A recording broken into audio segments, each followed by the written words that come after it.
"Don't be dramatic," said my son-in-law when I had a heart attack after his Halloween prank. But when I came back from the hospital, the game was over. He thought he had the right to mock the old fool who paid for his lifestyle. He screamed, and this time it wasn't a mask. I turned his life into a nightmare. Before we continue, please subscribe to the channel and write in the comments what time it is where you are now. The plastic skeleton dangled from my hand, its jaw frozen in a permanent grin. I'd been digging through storage boxes in the garage, hunting for the fog machine, when Wesley's voice cut through the thin wall, separating us from the backyard. "Yeah, the old fool pays for everything while I build my business.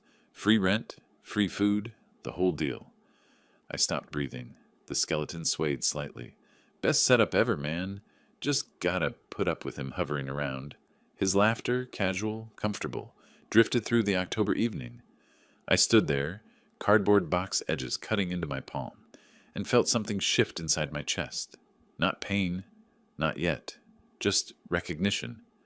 4 years of temporary financial troubles, 4 years of supporting them.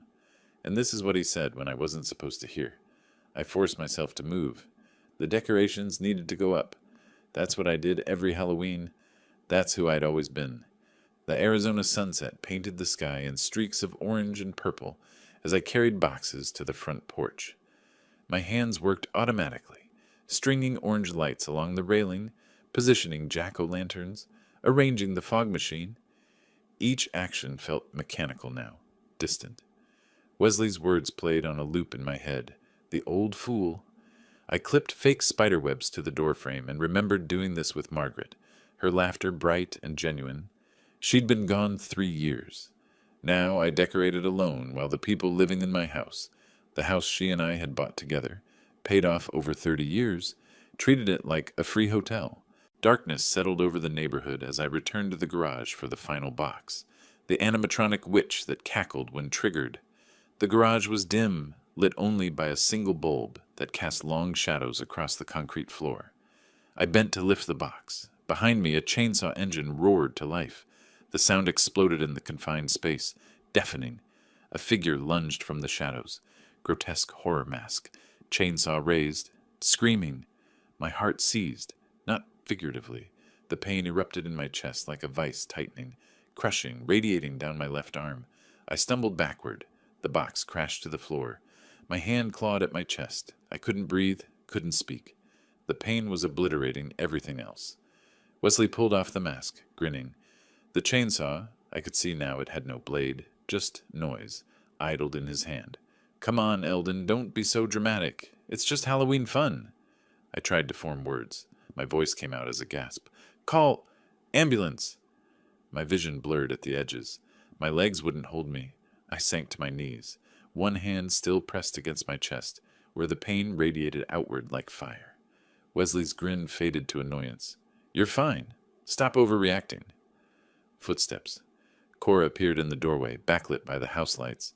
She saw me on my knees, gasping for air. "Wesley, what happened?" "Nothing." He got startled. "He's fine, just wants attention." My hand shook as I fumbled for my phone in my pocket. My fingers felt numb, clumsy. I managed to pull it out, stared at the screen until it made sense. Dialed 911. Wesley watched with crossed arms. Cora stood frozen in the doorway, uncertain. The operator's voice came through tinny and distant. 911, what's your emergency?" I forced the words past the crushing weight in my chest. "Heart attack." "Sir, can you describe your symptoms?" "Chest, crushing, left arm, can't breathe." "An ambulance is on the way. Stay on the line with me." 8 minutes out. I lay down on the cold garage floor, phone pressed to my ear.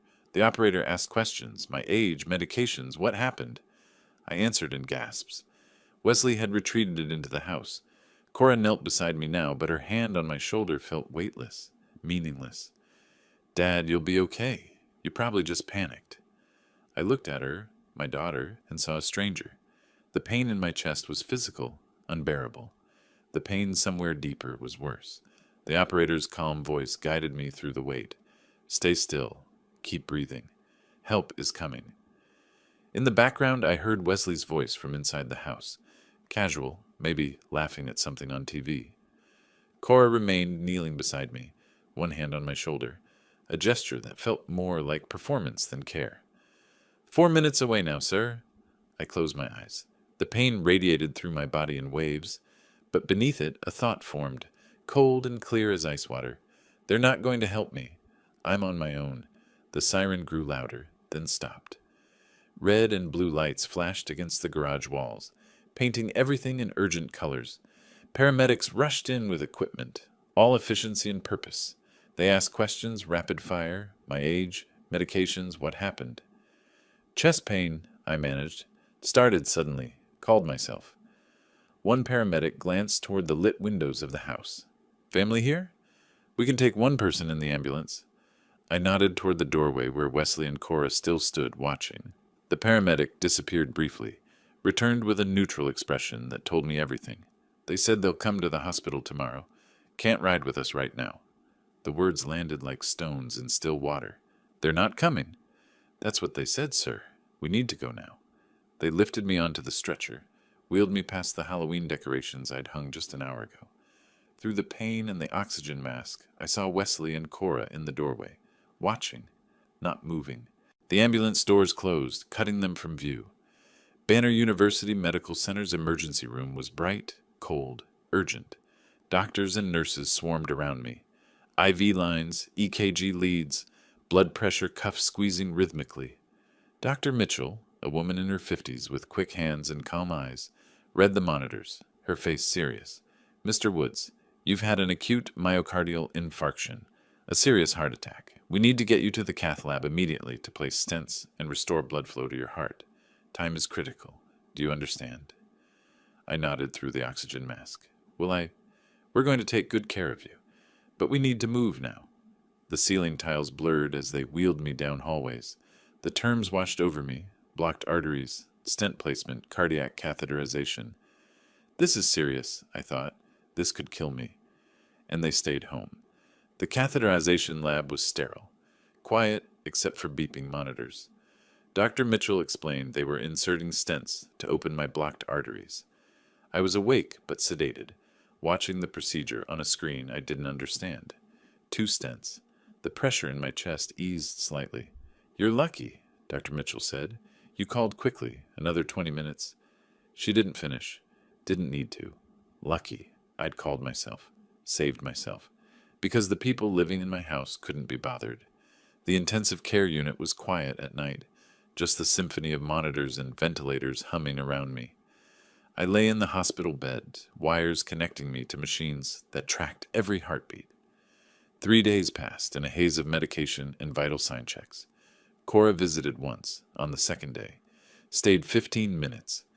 Dad, oh my gosh, this place is so hard to find. And parking is terrible. I've been so worried. I watched her scroll through her phone while she talked. You came once, I said quietly.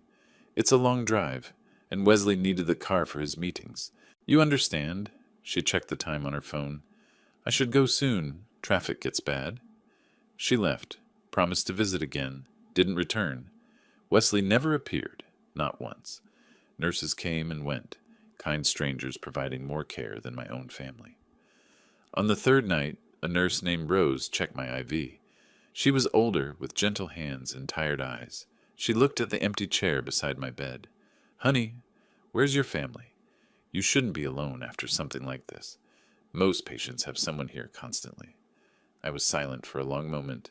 They're busy. Rose's expression softened. I see. After she left, I lay in the darkness, unable to sleep despite the exhaustion. Her question echoed through my mind. Where's your family? I started calculating. 4 years. They'd moved in when Wesley's business opportunity fell through. Temporary, they'd said, just until we get back on our feet. My house, the house Margaret and I had bought together, paid off over 30 years, became their free housing. Market rent in Phoenix for a house like mine. $2,500 a month, times 48 months. $60,000. Utilities, another $350 monthly. $17,000. Groceries, insurance, repairs to the roof last year, the new water heater. I paid for everything. The number crystallized in my mind. $140,000. 4 years of support. And when my heart stopped, they stayed home. watching TV. My fingers tapped against the hospital blanket, performing the calculations again. Verifying. The numbers didn't lie. Where's your family? The answer formed, cold and final. They're not. Not anymore. I whispered it to myself in the darkness. 4 years. 140,000. Pause. And they stayed home. Longer pause. Where's your family? My hand curled into a loose fist on the blanket. I'm done. I'm done being used. Outside my door, the hospital continued its night rhythms. Distant voices, squeaking wheels. The occasional alarm from another room. My phone sat on the bedside table. Screen, dark. Tomorrow, Dr. Mitchell had said, they'd discuss discharge plans. Tomorrow I'd need someone to pick me up, drive me home. I already knew who wouldn't volunteer. My hand rested on the blanket, fingers tapping the slow rhythm, not nervous, but calculating. The numbers kept running through my mind. 140,000. 4 years. 1 visit. 0 calls. The tapping stopped. My hand curled into a loose fist. Outside, the Phoenix night was dark, but morning would come, and when it did, things would be different. A week after the heart attack, Dr. Mitchell signed the discharge papers. I sat on the edge of the hospital bed, dressed in clothes Cora had dropped at the nurse's station yesterday. Not delivered in person, just left there like luggage. Complete rest for at least 2 weeks, Dr. Mitchell said, handing me a thick folder. No strenuous activity. Take these medications exactly as prescribed. Avoid stress. Your heart needs to heal. Follow-up appointment is scheduled for 2 weeks from today. Do you have someone at home to help you? I paused. Yes, I'll manage. The wheelchair ride to the entrance was hospital policy. At the automatic doors, no family car waited. I pulled out my phone, ordered a taxi. The driver helped me into the back seat with my discharge folder and small bag. More care than my relatives had shown. As we pulled away from Banner University Medical Center, I watched the building recede in the side mirror. I'd survived. Alone. The taxi turned into my neighborhood 20 minutes later. Familiar streets lined with desert landscaping and tile roofs. My house appeared, and something tightened in my chest. Not cardiac pain, but recognition. The Halloween decorations I'd hung before everything changed still sagged there, pathetic in the November daylight. The driver helped me to the door with my bag. I paid, tipped well, watched him leave. Then I stood on my own porch, key in hand, took a breath, opened the door. The smell hit first. Stale food, unwashed dishes, something sour from the kitchen. The living room was chaos. Pizza boxes stacked on the coffee table, beer bottles lined up on the end table, dirty plates scattered across surfaces. The television blared some daytime show. Wesley sprawled on my couch. Cora sat in the armchair, both staring at the screen. Neither turned. Wesley's voice came flat, eyes still on the TV. "Oh, you're back. We thought you'd stay longer." Not welcome home. Not how are you feeling. Just surprised that I'd returned to my own house. "You should have called," Cora added, glancing over. "We weren't expecting you today."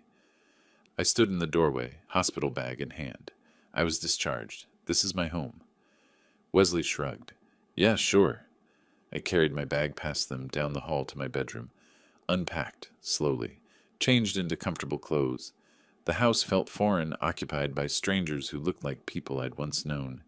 Evening settled. I made myself simple food in the chaotic kitchen, soup and toast, following the dietary restrictions Dr. Mitchell had emphasized. I cleared just enough counter space to work, surrounded by their mess. Wesley and Cora emerged when they smelled food, helped themselves without asking, carried bowls to the dining table. I joined them with my own meal, moving carefully, still fragile. Silence stretched between bites.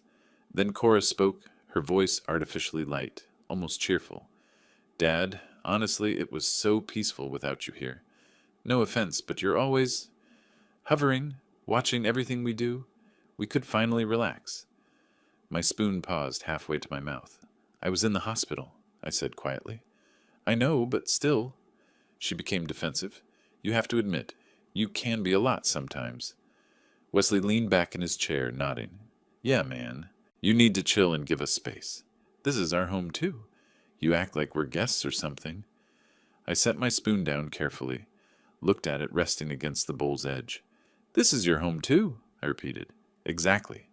Wesley gestured with his fork. So stop treating us like we don't belong here. I looked up, met his eyes, then Cora's. My daughter, my only child. Strangers wearing familiar faces. I understand now, I said after a long pause. Perfectly. Neither caught the undertone. They continued eating, discussing something they'd watched on television while I was fighting for my life in intensive care. Late that night, the house finally quiet, I sat in my study and locked the door. This small room felt like sanctuary, the one space they hadn't colonized. I opened the filing cabinet, removed folders I hadn't examined in months, years, the property deed, my name only, purchased 32 years ago with Margaret, my late wife, paid off 15 years ago, clear title, my will, drafted after she died, simple document leaving everything to Cora. I stared at it. The woman who'd just told me my presence made her uncomfortable. Bank statements, pension deposits, Social Security, savings account built over 40 years of careful planning, medical reports from the hospital, acute myocardial infarction, high-risk event, patient called 911 himself. That detail was documented. I arranged the papers in neat stacks, the former school administrator organizing evidence, opened my laptop, searched Arizona landlord-tenant law, filled my notepad with bullet points, procedures, requirements, rights. Around 2 in the morning, I leaned back in my chair. The plan wasn't fully formed yet, but the foundation was there. Systematic, legal, irreversible. I stood, stretched carefully, still recovering, still physically fragile, but not mentally. Walked to the study window, looked out at the dark street, neighbors' houses with their warm lights, normal families, functional relationships. I'd spent 35 years as a school principal, dealing with problems, enforcing rules, protecting the institution. I knew how systems worked. Documentation mattered. Legal processes properly followed were unstoppable. Behind me on the desk, the documents waited. The deed with my name, the medical reports proving abandonment, the will that needed changing, the research about eviction procedures. I placed one hand flat against the cool glass. Outside, a car passed. Life continued. Mine should too. But first, I needed to reclaim it. Tomorrow, I'd start making calls. Tonight, I was done being a victim. My reflection in the dark window showed something new in my expression. Not anger. That was too hot. Too temporary. This was colder, more permanent. I opened my laptop again, typed into the search bar. Estate planning attorney, Phoenix, Arizona. The screen glowed. Results appeared. I started reading reviews, taking notes. Morning was still hours away, but I was already working. 4 days later, I sat in my car outside a professional building in central Phoenix. The drive had taken 30 minutes, my first time driving since the heart attack. My hands had been steady on the wheel, following Dr. Mitchell's clearance for light activity. I'd found Margaret Chen through the hospital's resource list, then verified her credentials online. Estate planning specialist, 23 years experience, reviews from clients in situations resembling mine. Fee, $350 per hour, 90-minute consultation. I'd called yesterday, got an appointment for today. The folder of documents sat on the passenger seat, the same papers I'd organized that night in my study. I checked my watch, 15 minutes early. Good. Time to compose myself. This wasn't about emotion, this was about strategy. I picked up the folder, exited the car, walked toward the entrance. Margaret Chen's office occupied the 4th floor, tastefully furnished. Law books lining one wall, diplomas and certifications on another. She was mid-50s, sharp-eyed, dressed in a charcoal suit, extended her hand firmly. "Mr. Woods, thank you for coming in. Tell me what brings you here." I sat across from her desk, opened my folder. My voice came level, factual, the tone I'd used for 35 years addressing parents, school boards, superintendent reviews. No drama, just facts. I need to remove my daughter and son-in-law from my property. They've lived there 4 years without paying rent. 2 weeks ago, my son-in-law's actions triggered a heart attack. Neither visited me properly in the hospital. I want them out, and I want to change my will. Margaret took notes, listening. I slid documents across her desk as I spoke. property deed first, then medical reports, bank statements showing the financial support I'd provided. When I finished, she sat back, picked up the property deed, examined it. Mr. Woods, legally speaking, they're tenants in your home even without a formal lease. Arizona law is very specific about this. She turned her computer monitor so I could see. Pulled up Arizona revised statutes. You'll need to follow proper eviction procedure. 30-day notice first, then court filing if necessary. The key is perfect documentation. No shortcuts. Everything by the book. Can you commit to that? I was a school principal for 35 years, I said. I understand procedures. I'll follow every rule. She nodded, printed copies of the relevant statutes, added them to my folder, explained the timeline. 30-day notice to quit. No reason required for month-to-month tenancy. If they didn't leave, I'd file an unlawful detainer action in justice court. Hearing within 3 weeks. When I won, and I would, given clear ownership, the court would issue a writ of restitution. Constable enforces removal. Total timeline, she said, 60 to 90 days from first notice. I absorbed this. 2 to 3 months. Longer than I'd hoped, but acceptable if the process was certain. Margaret opened a second file on her computer. Now regarding your will, in Arizona, you have complete freedom regarding beneficiaries. You're not legally required to leave anything to adult children. She paused, studied my face. Are you certain about this change? It's a significant decision. Once your daughter learns about it, your relationship may be permanently damaged. When I had a heart attack, I said steadily, she told me my absence was peaceful, that I hover too much. The relationship is already damaged. I'm simply acknowledging reality. Margaret nodded slowly. Then we'll make it legally bulletproof. You can designate charitable organizations as primary beneficiaries. I'd suggest leaving your daughter a nominal amount, typically $1 to demonstrate she wasn't forgotten. That makes the will harder to contest. She explained the process. Draft review, revisions, notarization, 2 witnesses, timeline, 2 weeks for completion. She could also prepare a living will and healthcare power of attorney, given my recent medical event. Total fees, she said, $2,500 for both the eviction notice preparation and the complete will revision package. I didn't hesitate. Pulled my checkbook from my jacket pocket, brought specifically for this purpose. Wrote the check. My savings account, built over 40 years, had more than sufficient funds. Margaret accepted the check, provided a receipt. The notice will be ready Friday. You must personally serve it to both of them. Hand it directly to each person. Document the date and time you serve it. Take a photo if possible. Then wait exactly 30 days before any further action. I understand. 30 days. Document everything. She stood, extended her hand again. Mr. Woods, for what it's worth, you're doing the right thing. Sometimes family earns their place, sometimes they don't. I shook her hand, nodded once, walked to the door. In the parking garage, I sat in my car without starting the engine. The folder rested on my lap.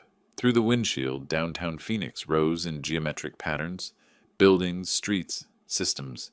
Everything in this city ran on rules, permits, codes, laws. I understood that world.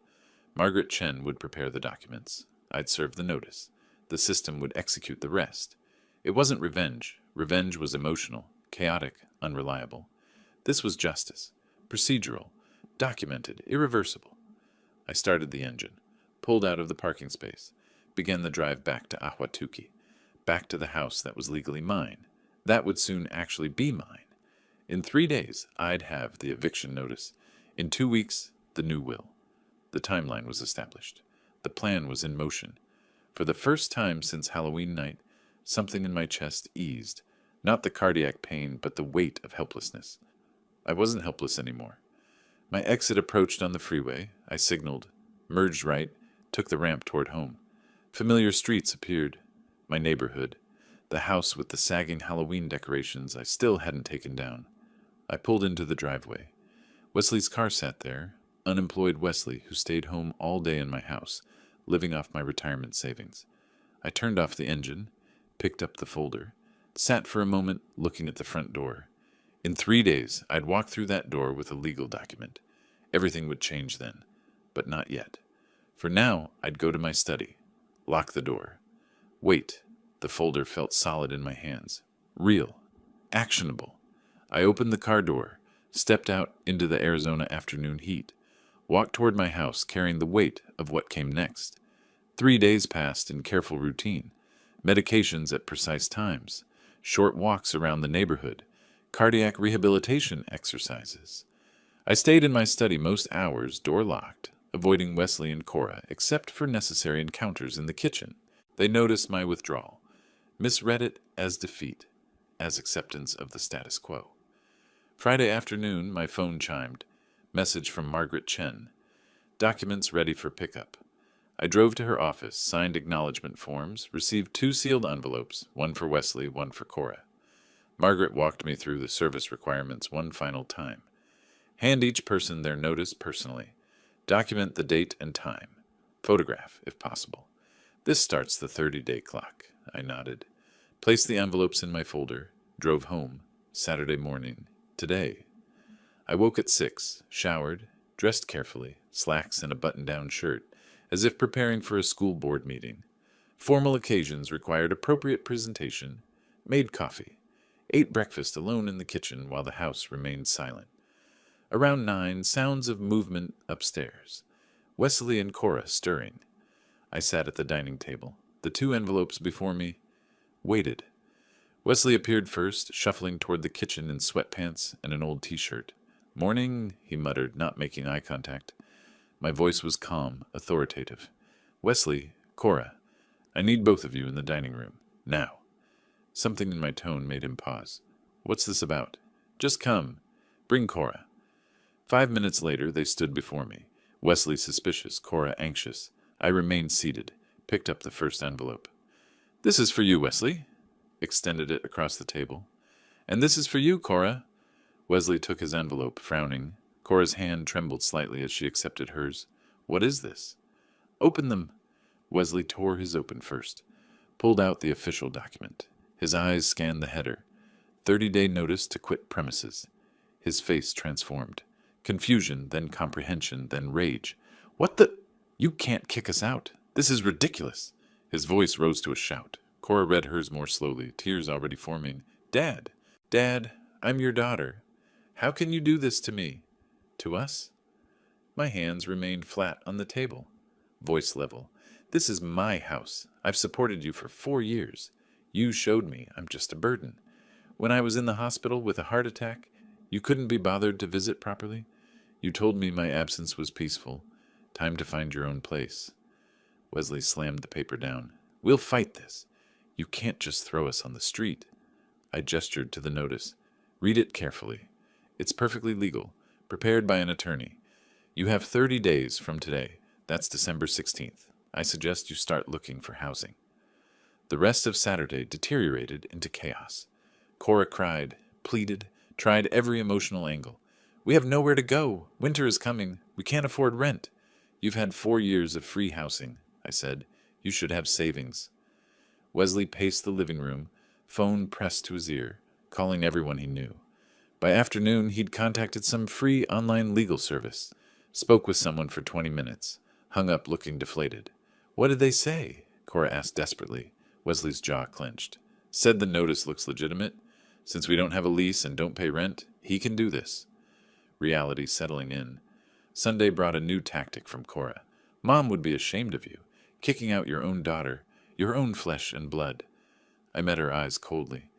Your mother would be ashamed of how you treat me, how you let your husband mock me, how you abandoned me in the hospital. Don't pretend you know what she'd think. Cora recoiled as if slapped.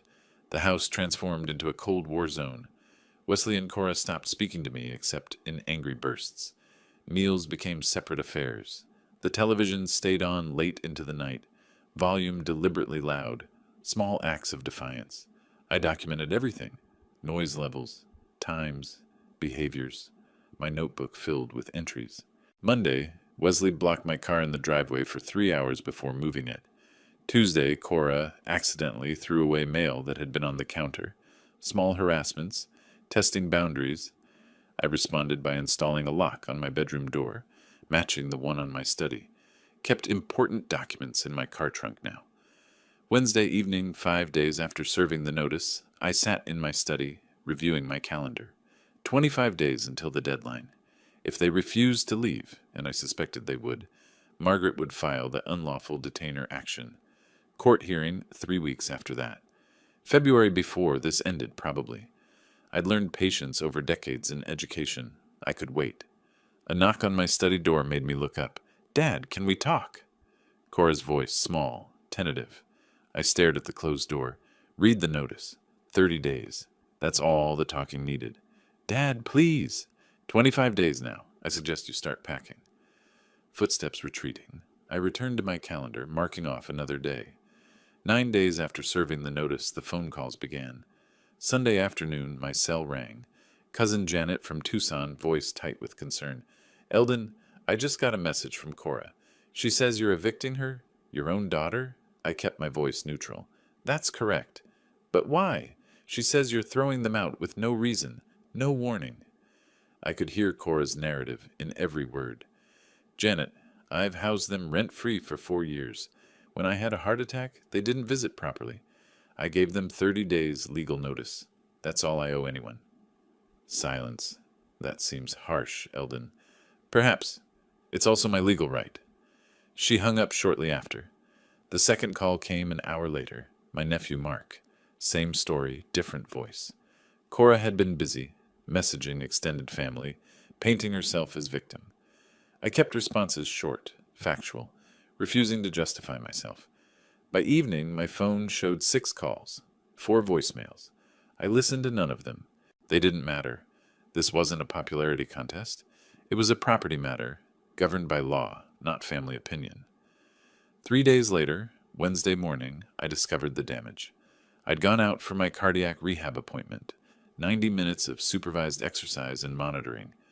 Returned home around 11 to find my study door standing open, the lock mechanism hanging loose, screws stripped from the doorframe.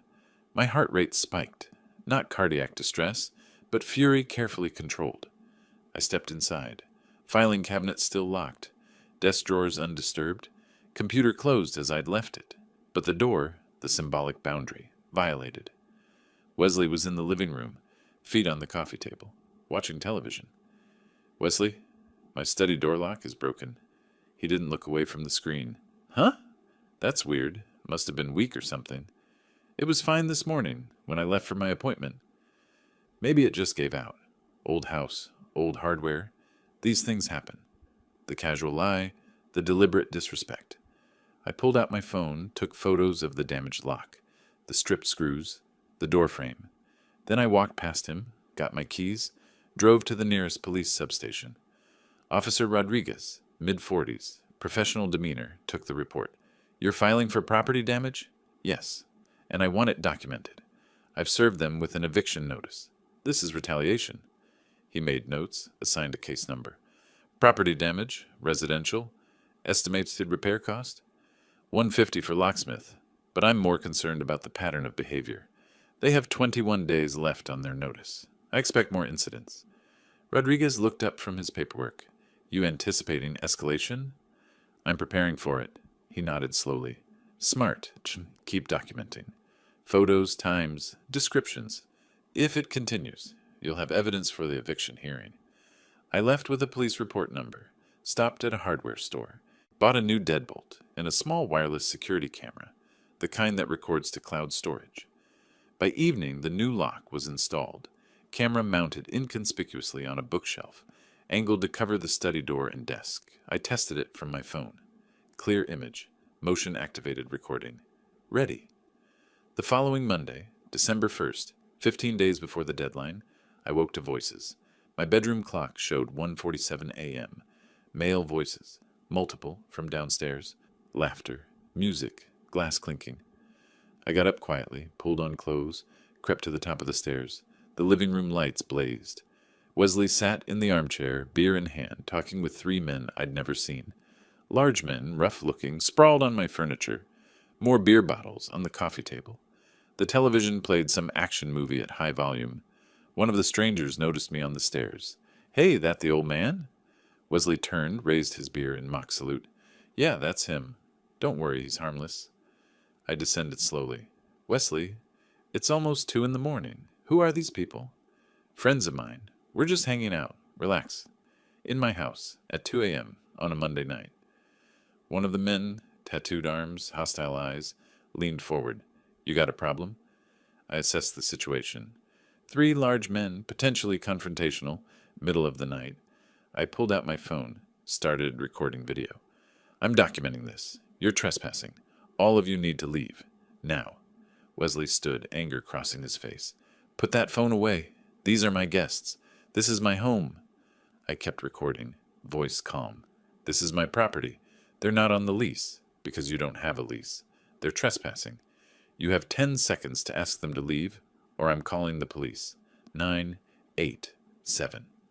My thumb hovered over the emergency dial. The tattooed man rose, took a step toward me.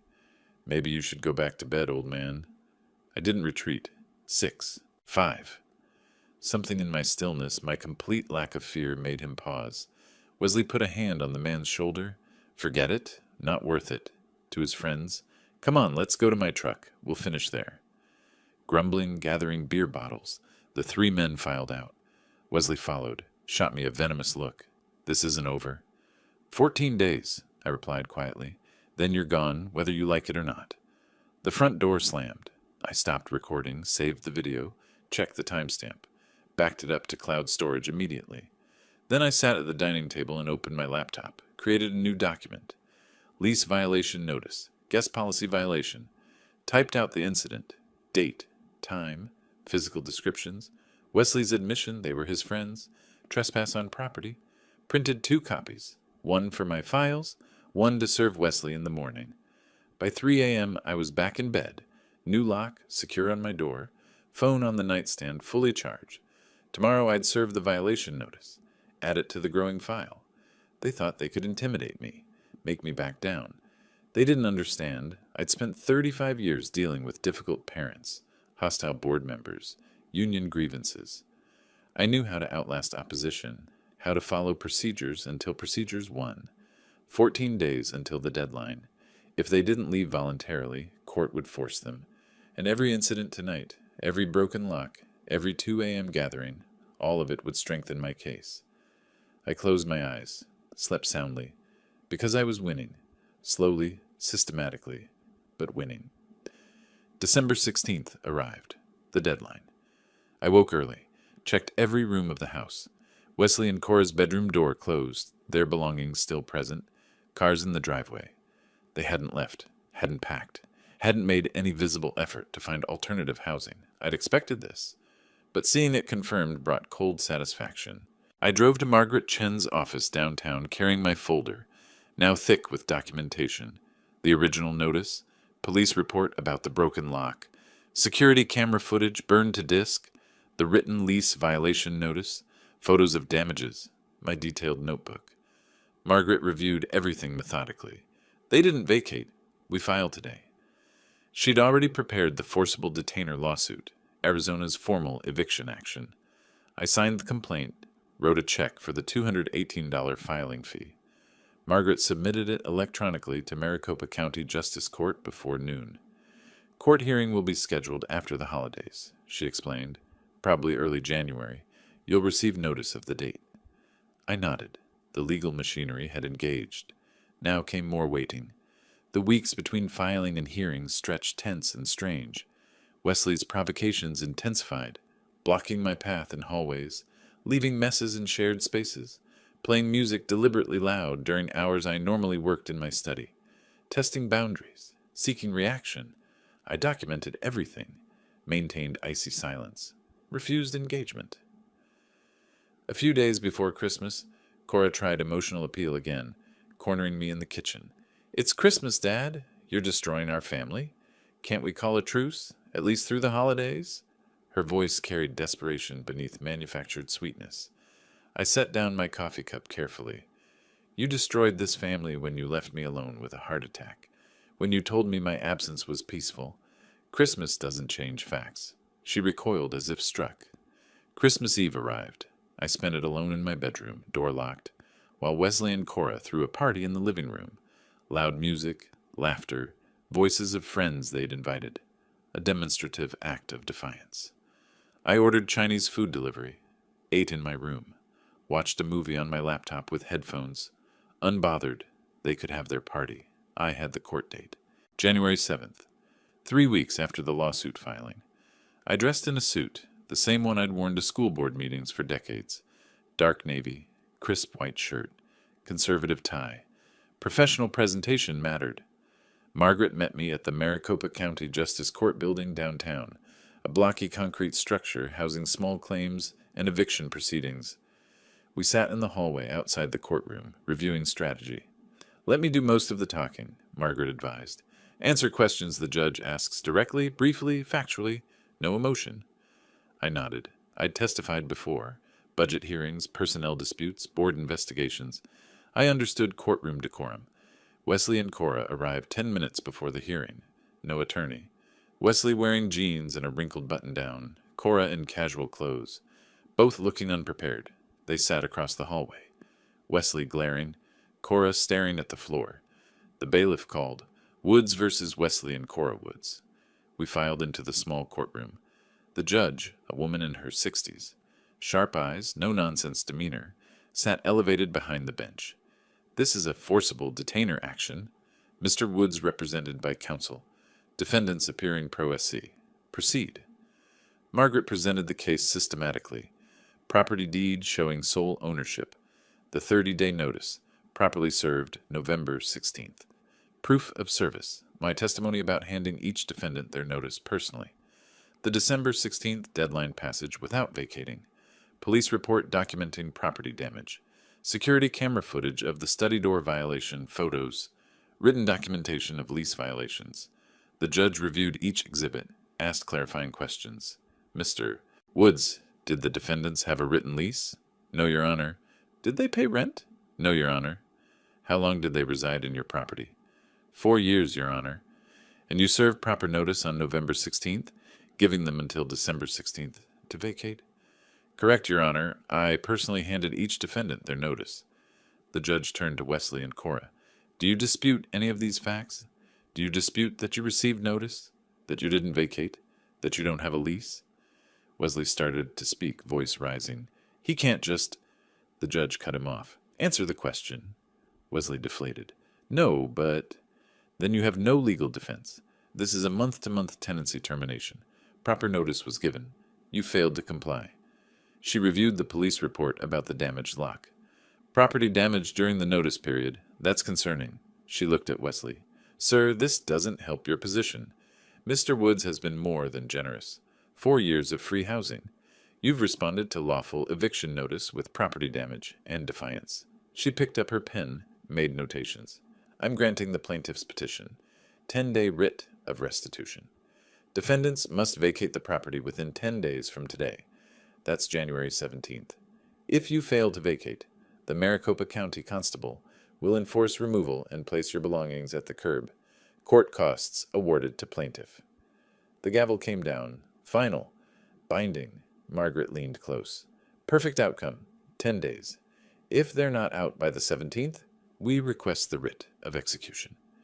I stood, collected my folder. Across the courtroom, Cora was crying quietly. Wesley sat rigid, fists clenched. They'd lost. The legal system had spoken. I followed Margaret into the hallway, feeling nothing except calm confirmation. Justice. Procedural. Official. We walked toward the exit, winter sunlight streaming through courthouse windows. 10 days, Margaret said as we reached the main doors.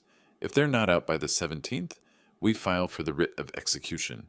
The constable will handle the physical removal." I nodded, pushed through the heavy door into January air. "There's one more thing I need to finalize," I said. Margaret glanced at me. "The will revision?" "Yes." "How soon can we complete it?" She checked her phone calendar. "The draft is ready. We can schedule the signing and notarization this week. Thursday work for you?" "Thursday's perfect." We reached the corner where our paths diverged, shook hands. "Congratulations, Mr. Woods. The hard part is done." I didn't smile.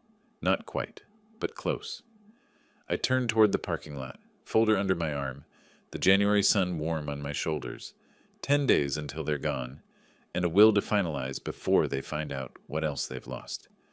Thursday, January 9th, 2 days after the hearing. I sat again in Margaret Chen's office, this time for the will signing ceremony. The document lay before me, printed on thick legal paper, every clause precisely worded. Margaret reviewed it section by section. Primary beneficiaries: American Heart Association, $200,000. Local School Foundation, the district where I'd spent my career, $180,000. Remaining assets placed in a charitable trust for educational scholarships. Cora received exactly $1, with the phrase, to acknowledge that she has not been forgotten. Margaret had prepared 2 witness signatures, her paralegal and office manager, neither with any connection to me or my family. The notary public waited. "This is bulletproof," Margaret confirmed. "Arizona doesn't require you to leave anything to adult children. The nominal dollar prevents challenges based on forgotten heirs. Once it's signed, notarized, and filed with my office, it's legally binding." I picked up the pen, signed my name on the designated line. Witnessed, notarized, sealed, complete. Sunday afternoon, January 12th. 5 days until the eviction deadline. The house existed in tense limbo, Wesley and Cora finally packing boxes, moving slowly as if delaying might change reality. I remained in my study, door open now since the security camera kept watch. Around 3 p.m. I heard Wesley's voice from the hallway, speaking on his phone. Tone casual, confident. My hand paused over my keyboard, that tone. I activated my phone's voice recorder, held it near the doorway, captured the one-sided conversation clearly. Wesley's words: "Yeah, after the old man kicks the bucket, we'll get at least $400K. House alone is worth $420. Just gotta wait him out." Pause. "Nah, he's being stubborn now, but whatever. We'll get it eventually. Blood is blood, right? She's his only kid." Laughter.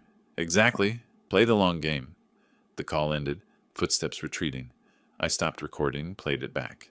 Crystal clear. Every word documented. They weren't just mooching off me now. They were literally waiting for me to die, planning their inheritance. The heart attack hadn't been a wake-up call for them. It had been a financial preview. My hands remained steady as I saved the recording to 3 locations: phone, computer, cloud storage. Evidence. Not for court this time. For myself. Confirmation. Wednesday evening, January 15th, 2 days before the final deadline. I'd avoided Wesley and Cora mostly, communicating only when necessary. But tonight, I had something to communicate. I prepared dinner, something I rarely did anymore. Simple pasta, salad, adequate for 3. Set the dining table formally. When they emerged from their packing, I called out, "Dinner's ready. Please sit." Suspicion crossed their faces, but hunger won. They sat. Wesley wary, Cora uncertain. We ate in silence for several minutes. I set down my fork with deliberate precision. "I have something to inform you about. Thought you should know before you leave." Cora looked up, faint hope in her expression. "I've changed my will." The words landed flatly. "Everything goes to charity now. American Heart Association, school foundations, educational trusts. You'll get $1, Cora, exactly $1, to show you weren't forgotten. The rest, approximately $400,000, goes to organizations that actually serve a purpose." I watched their faces. Shock, comprehension, rage building. Wesley's fork clattered to his plate. "What? You senile old fool! You can't do that!" His voice rose to a shout. I remained seated, calm. "Already done. Signed, notarized, filed with my attorney. Legally irrevocable." Cora's face had gone white. "Dad, you can't. I'm your daughter. I'm your only child." "Yes. And when I had a heart attack, you visited once for 15 minutes. You told me my absence was peaceful. You let your husband mock me, use my home, destroy my property. Why would I leave you anything?" Wesley stood, chair scraping back violently. "This is because we wouldn't move out fast enough. You're that petty." I met his eyes coldly. "It's because I overheard your phone conversation Sunday. After the old man kicks the bucket, we'll get at least $400K. Just gotta wait him out. You weren't living here out of need. You were waiting for me to die so you could inherit. Well, surprise. There's nothing to inherit." The color drained from Wesley's face. He'd been caught. Cora looked between us, confused. "What phone call? Wesley, what is he talking about?" Wesley's hands clenched. You recorded me?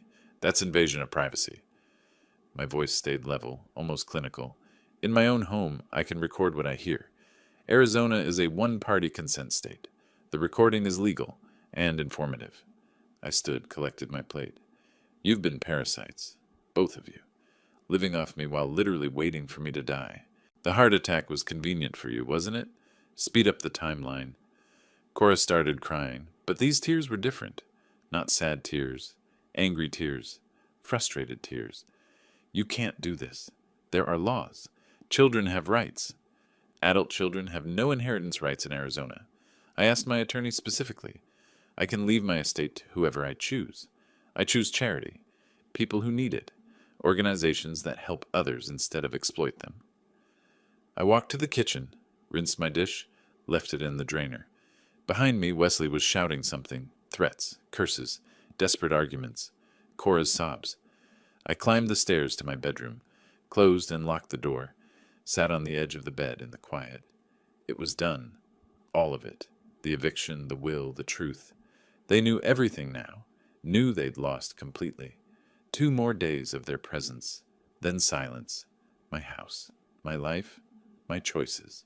Exactly as it should be. Friday morning, January 17th. Deadline day. I woke at 6, dressed, made coffee, sat in my study watching the security camera feeds. The house was chaos, boxes half-packed, furniture askew, Wesley and Cora moving frantically through rooms grabbing belongings. They'd left it to the last possible moment. At 9 a.m. sharp, a patrol car pulled into the driveway. I watched from my study window as the Maricopa County Constable, a stocky man in uniform, official documents in hand, approached the front door, knocked firmly. I walked downstairs, opened it. Mr. Woods, I'm Constable Martinez. I'm here to enforce the writ of restitution issued by Justice Court. I nodded. They're still inside, packing. His expression stayed professional. Do they understand they must vacate today? They understand. Whether they accept it is another matter. Martinez stepped inside, called out in an authoritative voice. This is the Maricopa County Constable. You are required to vacate these premises immediately. You may take your personal belongings. You have until 2 p.m. to complete removal.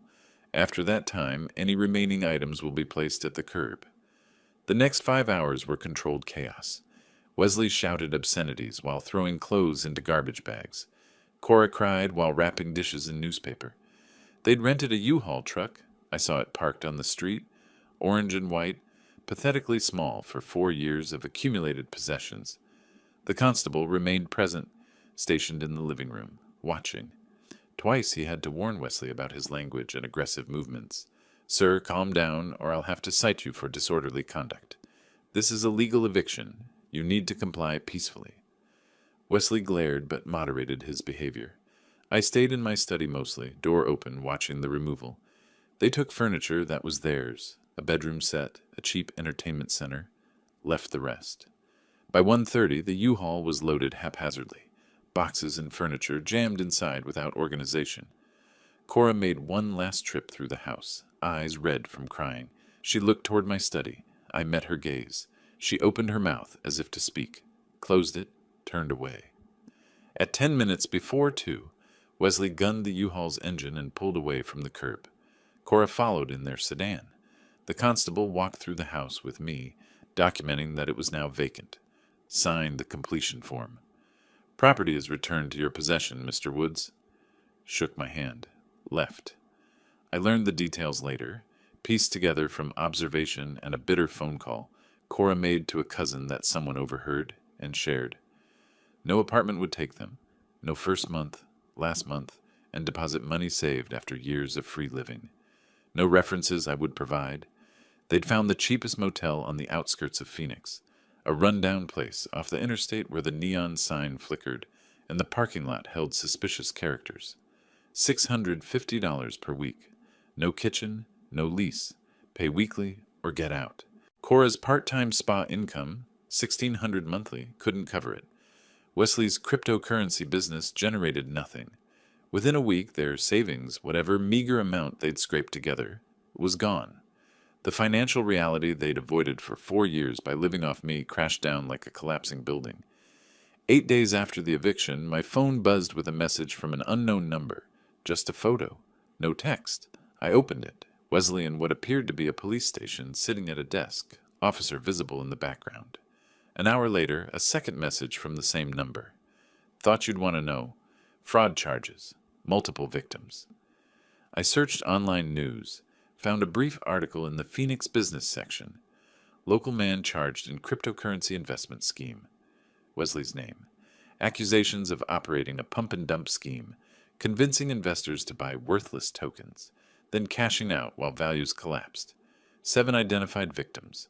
Combined losses over $43,000. Charges: wire fraud, securities fraud, bail set at $15,000. So that's what Wesley's business had been. Not cryptocurrency investment, cryptocurrency fraud. And now it had caught up with him.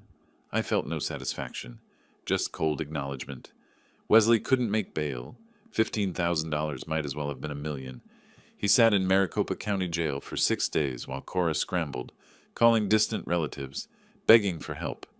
Finally, some relative I'd never met posted bail. Wesley was released pending trial, returned to the motel with Cora, but something had broken. The anonymous messages suggested arguments, loud ones, neighbors complaining, the stress of poverty, legal trouble, homelessness, and consequences.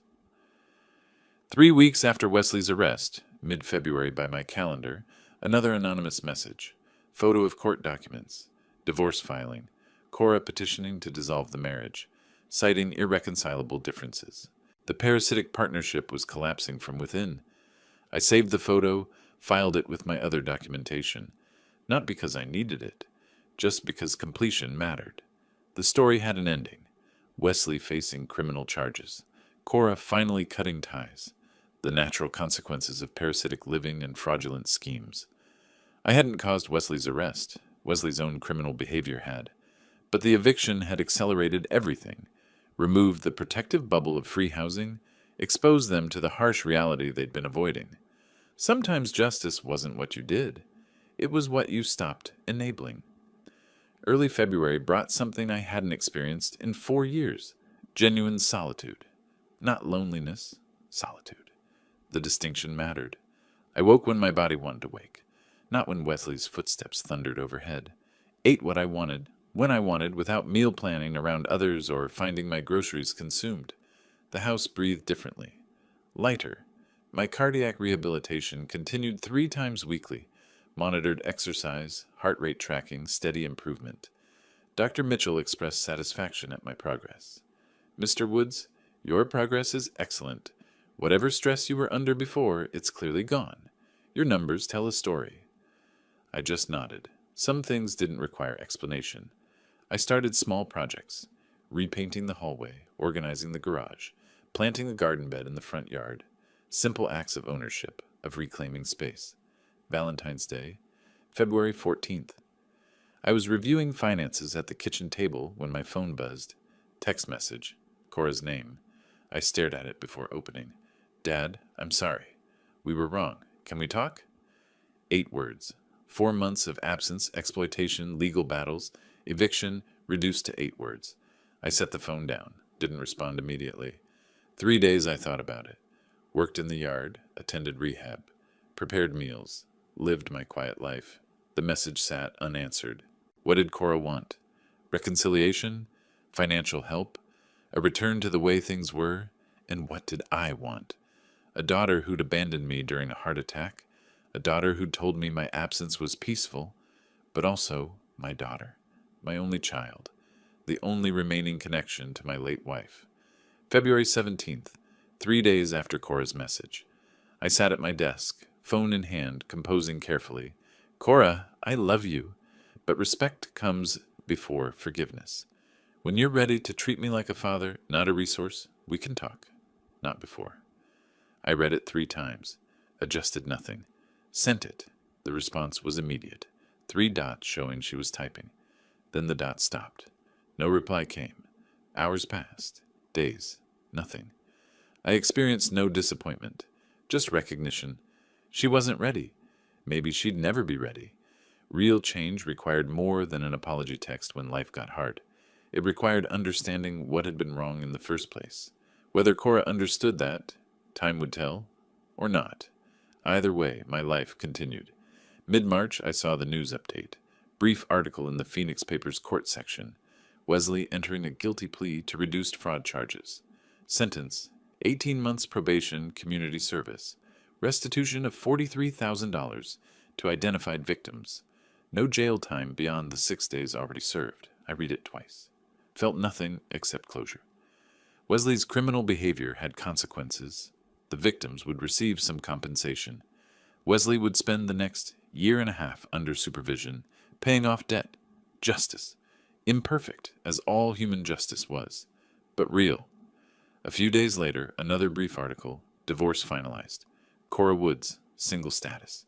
Tiny studio apartment in a working-class neighborhood. 2 jobs, full-time at a dental office, part-time at the spa. Making her own way, learning what financial independence actually required. The lessons I couldn't teach her while she was insulated from consequences. Late March. Arizona spring, arriving in warm mornings and blooming desert flowers. I sat on my back patio at sunrise, coffee cup in hand, watching the sky shift from purple to orange to blue. Next door, Mrs. Patterson was in her yard, watering plants. She noticed me, waved. "Morning, Eldon. Beautiful day." I waved back, smiled. "Beautiful indeed." My phone buzzed. Message from Margaret Chen. "All estate documents finalized and filed. You're all set, Mr. Woods." I replied, "Thank you for everything, Margaret." Her response, "My pleasure. You handled everything with impressive discipline. Enjoy your peace." I set the phone down, looked at my yard. The flower bed I'd planted 2 weeks ago showed new growth. Purple verbena, yellow lantana, red salvia. Desert plants, hardy, thriving in harsh conditions. I'd chosen them deliberately, symbols of resilience, of survival, of blooming after difficulty. My heart beat steadily in my chest, the heart that had nearly stopped on Halloween night, the heart that was healing. Everything was healing. I took a sip of coffee, thought about the past 6 months, the Halloween attack, the hospital isolation, the legal battles, the eviction, Wesley's arrest, Cora's silence. All of it led here, to this patio, this sunrise, this peace. People might call it revenge. I called it justice. Justice for myself, justice for my boundaries, justice for my life. I'd stopped enabling, started enforcing, used systems designed to protect property owners, to enforce contracts, to distribute estates according to actual wishes rather than assumed obligations. And now I lived in the results. Quiet, peaceful, free. For the first time in 4 years, no, longer since my wife's death 5 years ago, I felt whole. Not because I'd hurt anyone, but because I'd stopped letting anyone hurt me. The coffee was good, the sunrise was beautiful, the flowers would bloom. Life continued. Better. If you like this story, please like this video, subscribe to the channel, and share your impressions of this story in the comments. To listen to the next story, click on the box on the left. Thank you for watching.